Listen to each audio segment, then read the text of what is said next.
Good morning student, education study circle में आपका स्वागत है। तो स्टूडेंट, जैसा कि हम लोगों ने इंग्लिश ग्रामर के टेंस पार्ट 1 में आपने प्रेजेंट डिफिनिट टेंस के बारे में बहुत ही अच्छे से देखा दोस्तों। तो आज हम लोग प्रेजेंट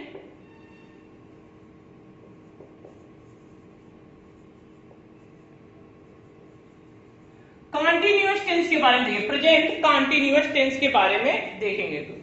तो स्टूडेंट, जिन्होंने अभी तक चैनल को सब्सक्राइब नहीं किया है तो प्लीज सब्सक्राइब करें। सबसे पहले हम लोग देखते हैं कि प्रेजेंट कॉन्टिन्यूअस टेंस किसे कहते हैं, प्रेजेंट कॉन्टिन्यूअस टेंस होता क्या है। देखिए, सबसे पहले आपको क्या करना पड़ेगा, पहचान किसी भी टेंस की। सबसे पहले अगर पहचान नहीं होगी, आइडेंटिफिकेशन नहीं होगा, आइडेंटिफिकेशन अगर पहचान ही नहीं मालूम होगी तो उस टेंस को हम क्या कर सकते हैं, इंग्लिश ग्रामर बना ही नहीं सकते। तो देखिए, प्रेजेंट कॉन्टिन्यूअस टेंस की पहचान क्या होता है, जिस वाक्य के अंत में रहा है, रही है, रहे इत्यादि शब्द आए वो क्या होता है, हमारा प्रेजेंट कॉन्टिन्यूअस टेंस होता है। मतलब जिस वाक्य के अंत में क्या हो, जिस वाक्य के अंत में रहा है, रही है, रहे हैं, रहा है, रही है, रहे हैं आदि शब्द है, तो उसे हम क्या कहते हैं, उसे हम प्रेजेंट कॉन्टिन्यूअस टेंस कहते हैं,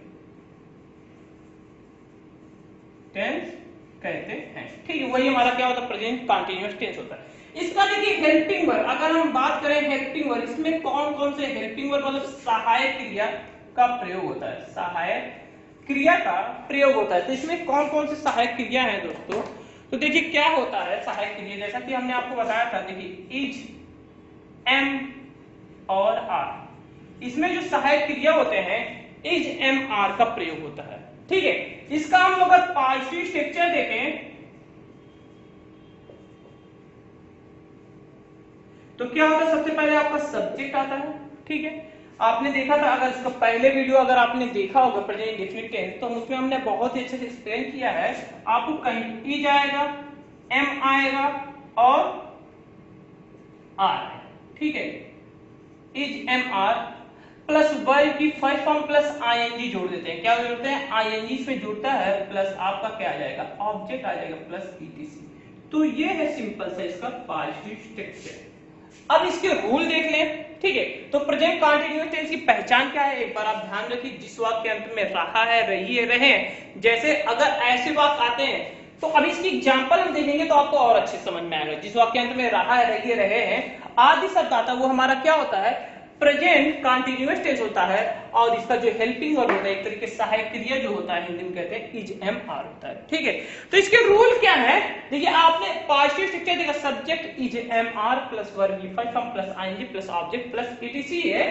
तो देखिए इसका जो अगर हम बात करें, आपने देखा पार्शियल स्ट्रक्चर और पहचान, देखिए रूल क्या है इसके नियम। रूल नंबर 1, एक वचन कर्ता, आपको इसके पहले वीडियो में एक वचन कर्ता के बारे में मालूम हो गया। एक वचन कर्ता जैसे क्या होता है, कमेंट करके बताइए, ही, सी, इट। तो ये ज्यादा करके एक वचन कर्ता होता है। और नाउ क्या होता है, और नाउ आदि के साथ क्या होता है, आदि के साथ हेल्पिंग वर्ब, आदि के साथ हेल्पिंग वर्ब इज का प्रयोग होता है। किसका प्रयोग है, इज का प्रयोग होता है। ठीक है, रूल नंबर 2 में बहुवचन कर्ता कौन कौन से थे आपके जानते हैं, यू, वी, दे और नाम मतलब क्या होता है, जैसे कि राम एंड श्याम। ठीक है, आदि के साथ जो एचबी, एचबी मतलब क्या होता है हमारा, हेल्पिंग वर्ब। ठीक है, हेल्पिंग वर्ब आर का प्रयोग होता है, आर का प्रयोग होता है। सिंपल है, एकदम सिंपल है, आप इसके दिमाग में घुसाना चालू करिए। रूल नंबर 3 है, केवल आई के साथ, केवल आई के साथ, आई के साथ हेल्पिंग वर्ब एम का प्रयोग होता है, हेल्पिंग वर्ब एम का प्रयोग होता सिंपल सा है कि नहीं? एकदम सिंपल से एक बार दिमाग में घुसाइए। देखिए इसमें मतलब चौथा रूल आप मान सकते हैं, इसमें वर्ब के साथ इस टेंस में वर्ब में हमेशा क्या होता है? हमेशा आईएनजी जुड़ता है, आईएनजी जुड़ता है। ये हमेशा याद रखिए कि प्रेजेंट जो कंटीन्यूअस टेंस होता है वो आईएनजी वर्ब में आईएनजी लेकर आता है, ठीक है? तो आईएनजी जोड़ते रहते हैं हमेशा। अगर हम इसका एग्जांपल अगर हम देखें, राम, जैसे कि अभी हम राम बाजार जा रहा है, ठीक है, सिंपल है। तो सबसे पहले क्या सब्जेक्ट राम है हमारा,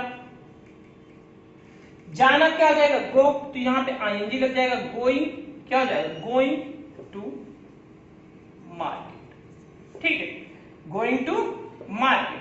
अगर और कुछ एग्जांपल देखिए, सब्जेक्ट इज एम आर का प्रयोग तो किए नहीं, क्यों नहीं किए? आप अगर अब यहाँ पे बोले थे राम है तो क्या लगेगा? तो यहाँ पे इज लग जाएगा, ठीक है, इसलिए छोड़े थे कि आप देखिए राम के साथ क्या लगेगा? Helping verb is. वैसे तो हमने पहले, जैसे हमने बताया था इसके पहले वीडियो में, तो वहां पे हेल्पिंग वर्ब नहीं आया था, पार्शियल स्ट्रक्चर, लेकिन यहाँ पे पार्शियल स्ट्रक्चर से ही हेल्पिंग वर्ब है, तो यहाँ पे क्या हो जाएगा? इज, क्योंकि राम एक वचन है। इसी तरह कुछ और ले लेते हैं सेंटेंस।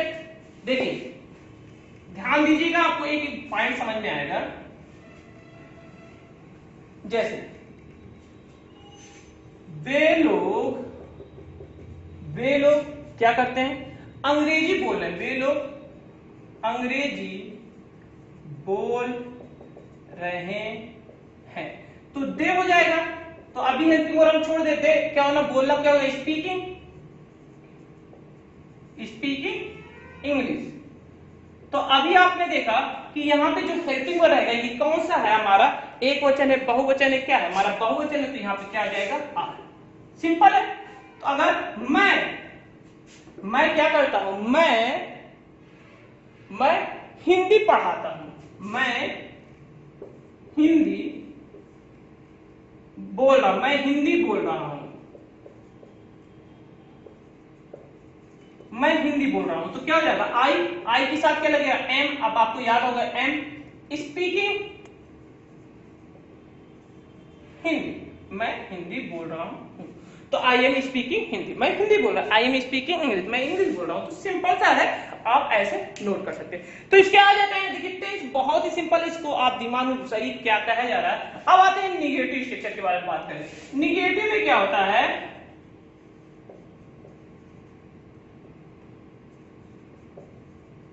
देखिए निगेटिव स्ट्रक्चर का सब्जेक्ट तो वही रहेगा, प्लस आपका इज, एम, आर, ये हो गया। प्लस इसी के बाद क्या हो जाएगा? नॉट, प्लस क्या हो जाएगा आपका? Verb defined form, plus ING, plus object, plus ETC, ठीक है। इसके बाद जो भी बचेगा वो आपका यहाँ पे आ जाएगा, ठीक है। बहुत ही सिंपल है। अब इसका एग्जांपल देखिए, जैसे वे लोग अंग्रेजी नहीं बोलते हैं, क्या लिखते? नहीं बोलते हैं, तो क्या हो जाएगा? दे आर नॉट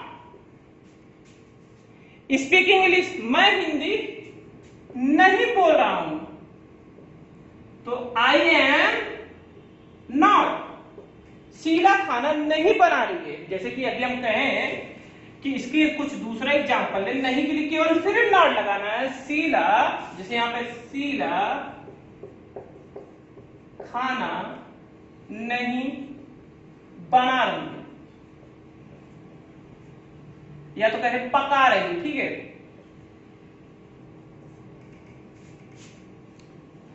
ठीक है, जैसे बनाना होता तो शीला, तो शीला क्या है? एक वचन है कि बहुवचन? एक वचन है, तो शीला के बाद इज हो जाएगा, इज के बाद क्या आएगा? नॉट, क्योंकि नहीं इसमें नॉट हो जाएगा। और पकाना क्या था? कुक, तो क्या हो जाएगा? कुकिंग फूड, शीला खाना नहीं पका रही। सिंपल सा है, ठीक है। आप देख रहे हैं इतना सिंपल है टेंस कि आप क्या कर सकते हैं, एक बार देखिए तो आपको आसानी से आ जाए। अब आते हैं इंट्रोगेटिव सेंटेंस में।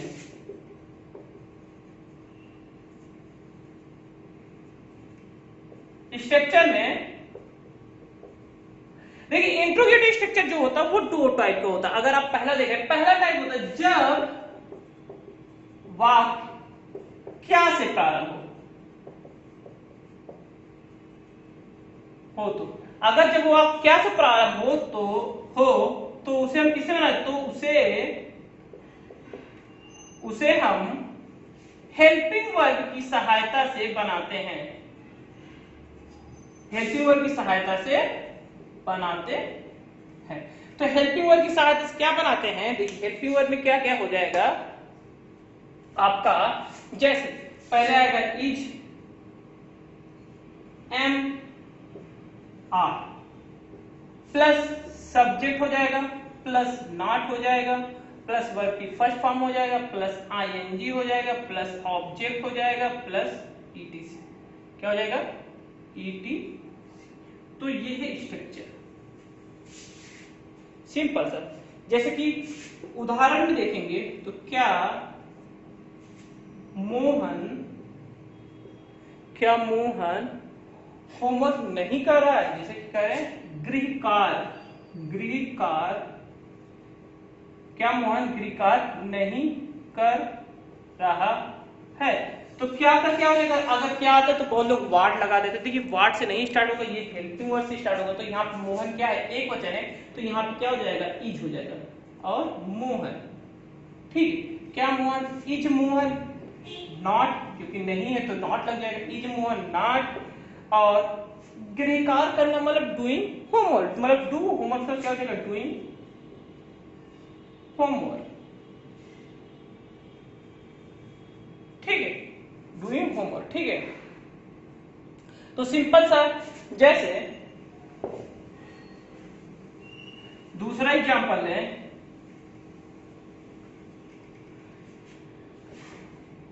कविता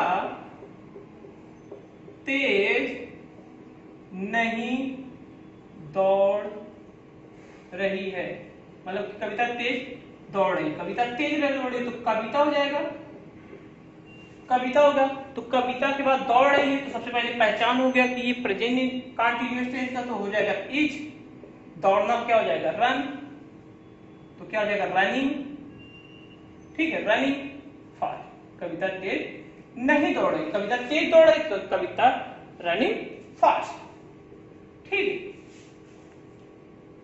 कविता दौड़ रही तो कविता रनिंग, बहुत ही सिंपल है। तो क्या कविता दौड़ रही है, तो क्या के लिए अगर हम लगाए, क्या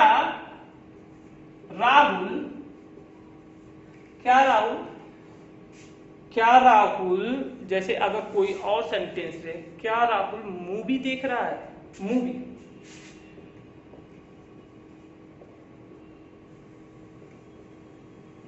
तो क्या का क्या हो जाएगा, तो क्या का आप लिखेंगे तो पहले राहुल एक वचन है तो इज हो जाएगा, राहुल मूवी देख रहा है, मतलब किसी वॉच, या तो वॉच लगा देंगे सबसे अच्छा रहेगा वॉच, तो हो जाएगा वॉचिंग मूवी, ठीक है। तो सिंपल है। अगर देखिए अब क्या है, दूसरा जो इसका आता है इंट्रोगेटिव स्ट्रक्चर, दूसरा क्या आता है,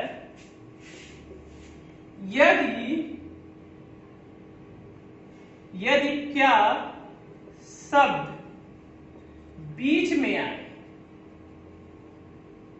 तो उसे हम किससे बनाते हैं, क्वेश्चन वर्ड की सहायता से बनाते हैं। अब आपको देखिए टेंस सरल लगने लगा, मैंने गारंटी लिया था कि टेंस आपको बहुत ही सिंपल लगता है, कंटिन्यू प्रैक्टिस करते हैं हमारे साथ बनाते हैं, अर्थात क्वेश्चन वर्ड हो जाएगा प्लस हेल्पिंग वर्ड वाला इज एम आर, ठीक है। इसके स्थान पे कहीं ना कहीं एच बी लिख सकते हैं, क्या लिख सकते हैं, डायरेक्ट एच बी लिख सकते हैं, प्लस आपका सब्जेक्ट हो जाएगा प्लस नॉट हो जाएगा प्लस वर्ब की first form plus ING plus object plus ETC, जो बचता लास्ट में वो बच जाएगा, ठीक है, हमारा ये हो गया। तो